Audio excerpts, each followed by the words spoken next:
So guys, let's start and let's see how production works in Blocks in the East. This is the Soviet turn in 1943, as you can see from the turn tracker here. The weather has been determined at the beginning of the Axis turn, so it is good weather. We check how many production points we get for the Soviets this turn, and as you can see we have 33 yellow production point, which is manpower. Then we have 9 red production points and 10 blue production points. Red are armor production points, and we got 1 for every factories we have working in Russia. So, looking at the map, it is clear that we have built some new factories, one here, one here, one in Kirov and one in Gorky, one in Stalingrad, while we had 1 from the beginning of the game in Moscow here, and 3 are still working in Leningrad here. Which is the difference? As you can see, we have working factories from the beginning of the game, this one with the blue circle, and available factories without the circle. In this location I can build a new factories, as I did in Kubyshev. I got the possibility to build 2, and at the moment I built 1. The same I did in Kazan, where I have already reached the maximum allowed for this kind of factories, aircraft. And for example in Chelyabinsk the limit is 3, and we built just 1, so we could build 2 more in the rest of the game. So we collect these points, they come with the game and are small cubes. So we talk about 33 yellow cubes, and okay, trying to speed it up a bit. Then 9 armor production points and 10 blue for aircraft production points. Then the Soviets get some more production points from Lend-Lease. And we have already done the strategic warfare, which is very easy, and basically every Axis submarines in the Indian Ocean, we have 2 Germans and 1 Italian, plus all the Axis submarines, we have 3 here, 3 U-boat Type 7 and 2 German Focke-Wulf 200 for Flygenführer Norway. But unfortunately they failed. We were saying that, just a reminder for the next phase, which is the combat phase, every unit in Blocks in the East roll as many dice, as many steps it has. And so for instance, this is a Italian submarine, Classe Marcello, in Indian Ocean, 1 step, so it roll 1 die. And it hit at 6. Generally a unit, but we will see it later in the combat phase, it's at 6. So after we collect all the Lend-Lease production points coming from the 3 main route, which is the Persian Corridor, the Arctic route and the Pacific route, which is not under threat because of the Soviet-Japanese non-aggression pact, we can start making production. Production is very easy because with production point we can repair or rebuild any unit, provided that we have enough production points. Basically, if the number is black, for example in this case, if I want to build the second step, I need to pay 1.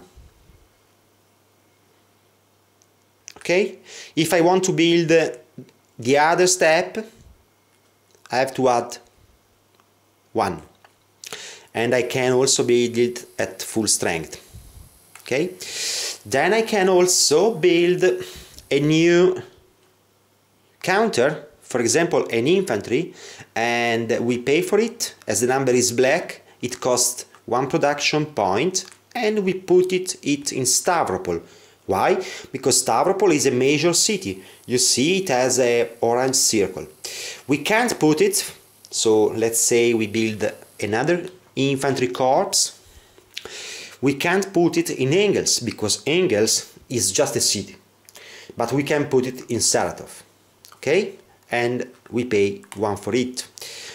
After, we decide to build something different. For example, a cavalry unit. As you can see, the first number is white. That means that it costs double.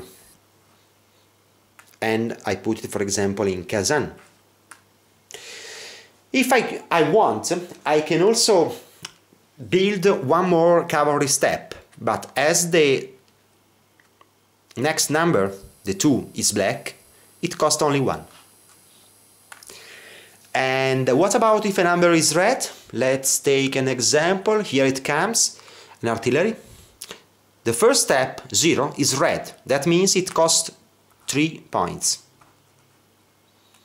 Okay, so to make a very short summarize, if the number we want to repair or rebuild is black, it costs 1. If the number is white, it costs 2. If the number is red, it costs 3. I can build as many steps as I want, provided I have enough production points. So what about the color production points? Red are for armors and blue are for aircraft. Every time I spend a colored, so a red or a blue production point, I also need to spend 1 yellow production point. So basically it's not possible to spend a blue or a red production point without pairing it with a manpower, with a yellow production point. So let's see, for example, if I want to build this armor, it costs, the first step costs double. That means 2 armors and 2 manpowers, so 4 cubes. The next one, it costs double, so it is 2 armor points and 2 manpowers. Okay, and if I want to build it at full strength, more 2 red again and 2 yellow. Okay, if I build this one, where can I put? Everywhere? No. In a major city? No. I need a major city or a city with a red factory. So for example, here in Kirov. Of course I cannot put more than 1 blocks for each major city. And what about planes? Same procedure, very easy. Let's take a fighter, a Soviet fighter. You see the first step is white. That means it costs double. 2 yellow and 2 blue. While the next step, the 2, is black. So it is just 1 point. 1 blue and 1 yellow. And if I want to build it at full strength, I need to add just 1 more blue and yellow. Where do I put? Try to guess. When I have a blue factory, for example in Kubyshev. And that's it. Last thing about production, there are also units with a blue number. For example, we can see here some Italians, they have been destroyed, and some guard units. The first step is blue. It cannot be rebuilt. So if I lose the Italians in the game, it's not a real problem, but if I lose them, I cannot rebuild them. The same for the precious guard units. Also in some scenario you have for the Axis a victory condition which is strictly related to the number of Soviet guard units removed from play, destroyed. So what is next? I can start making a check about new unit, and I see here from the order of battle card that there are some new units arriving. I have already put them in the field where I have one armor in Moscow and 2 other infantry corps in a major city. But with the yellow production point I can also do some more interesting things. So for example, I could buy one strategic rail movement. It costs 1 production point, 1 yellow. And I could buy another one, add another one, and another one, till the limit of 5. So every turn I could spend till 5 production points.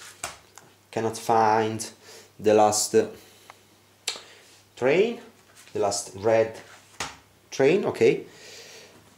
I can the limit for the Soviet is 5. But with production point I can also increase the throughput of my special weapon, for example armor and aircraft. As you can see from the Soviet production tracker, you have some factories under construction. So for example I could invest 1 production point, no more than 1 for each factory, to advance the production of a armor factory from 6 to 7, and I put it face down to remember that I have already advanced it of a step.